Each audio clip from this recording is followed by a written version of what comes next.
that's a Democrat governor.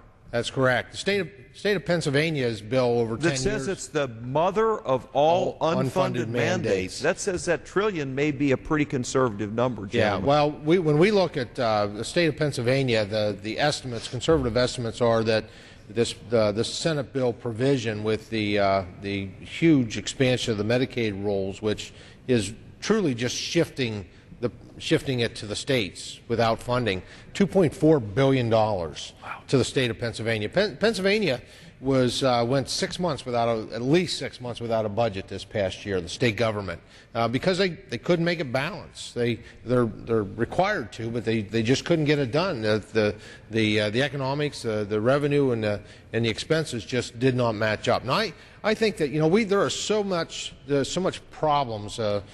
So many problems with the proposals that our Democratic colleagues have been proposing, and I suspect what we will see as a bill comes out of the closed dark room to the House floor, that it'll be very flawed. But let me just say there are solutions. There are solutions that have been defined. There are solutions that have been introduced going back to July of this past year, 7 months ago, and there are solutions that have received even some bipartisan support, but are largely Republican solutions. The Putting Patients First Act, which addresses the issue of tort reform and takes that $329 minimum billion of waste, and that would allow the cost of everybody's health care to come down. The Putting Patients First Act, which allows the bidding of health insurance across state lines, which allows the formation of association health plans to give small businesses the opportunity to join together to have a larger voice and more negotiation power. It also addresses key issues and does it in a good market approach of addressing pre-existing conditions, where they allow states to create high-risk pools to be able to fund, so that just because you're born with a pre-existing condition, or during your course of your lifetime you develop a disease or disability, say breast cancer or prostate cancer, that should not mean that you shouldn't be able to afford to purchase. Now, I'm not saying anybody give you, but be able to afford to purchase reasonably priced health insurance. The Republican solution does that, and doesn't do it with massive taxing, doesn't do it with does it with no taxing, does it with no cuts to Medicare, does it with no shifting of tremendous health care costs to the state.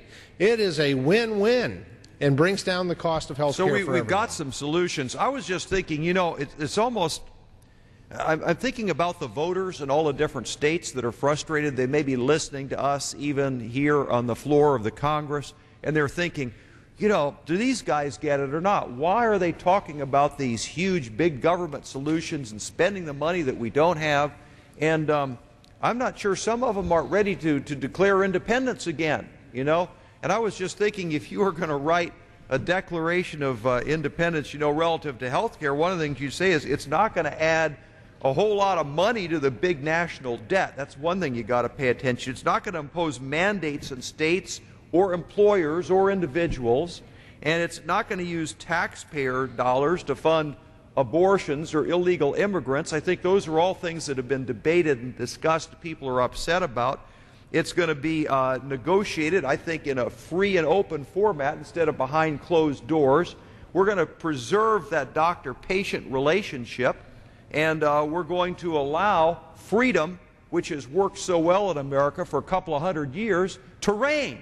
To actually have some freedom, let people make choices and trust them to make their own choices, and then do some of these common sense solutions that you're talking about, to not try to reproduce the failed systems of the Soviet Union or the failed systems of European medicine or Canadian medicine, which are very inefficient and expensive, but rather build on the model of freedom and people's free choices, and people making distinctions between what sort of health care they do or don't want, and particularly allowing doctors to practice medicine without feeling threatened from lawyers or insurance companies or Big Brother looking over their shoulder. If you go to med school and spend $250,000 on education, I think I'd rather have your opinion as to what you ought to do to me.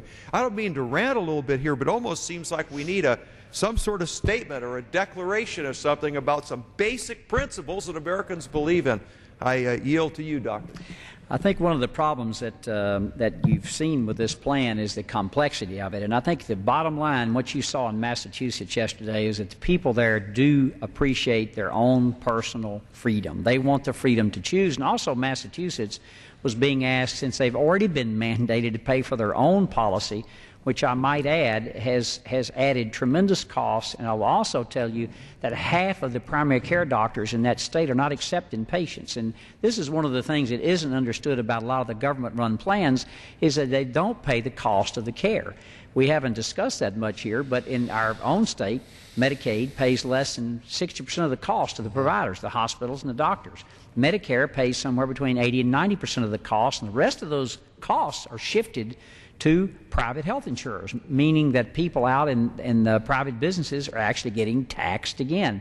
And what Congressman Thompson was talking about, another thing that's left out of this particular plan that's really unfair, is that you're not even putting in the so-called doctor fix. Now, let me explain that to the viewing public out there. In 1997, there was a bill passed here called the Sustainable Growth Rate, how Medicare pays the physicians. And what happened is that there were supposed to be cuts every year. And this year there was supposed to be a 21% cut to physicians, which if that happens, nobody's going to be able to see a Medicare patient.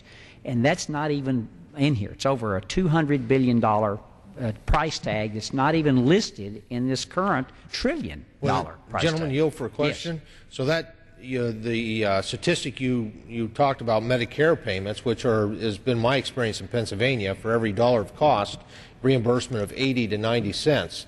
So for every dollar of cost, the physicians are already losing significant monies, and that 21% cut that you talked about, that's on top of that. That's correct. That's on top of already what's the 80 to 90%. So, for patients and what they're concerned with now, I believe what's happened, and just to simplify it in my own terms, is that what happened in Massachusetts, where people saw they were already paying very high taxes, they were already paying for coverage, and then they were going to have to pay for states like Nebraska who were opted out of this deal. Congressman, I was very proud to be sworn in to the U.S. Congress on the 6th of January, 2009. I woke up on the 23rd of December. Well, you didn't know what you were in for, did you? Well, it's been a whale of a ride, brother. It has been a whale of a ride. I woke up on the 23rd of December and told my wife that I was actually embarrassed to be in this house because of the deals that were cut. And who ultimately paid for them are patients and the taxpayers, and that's wrong.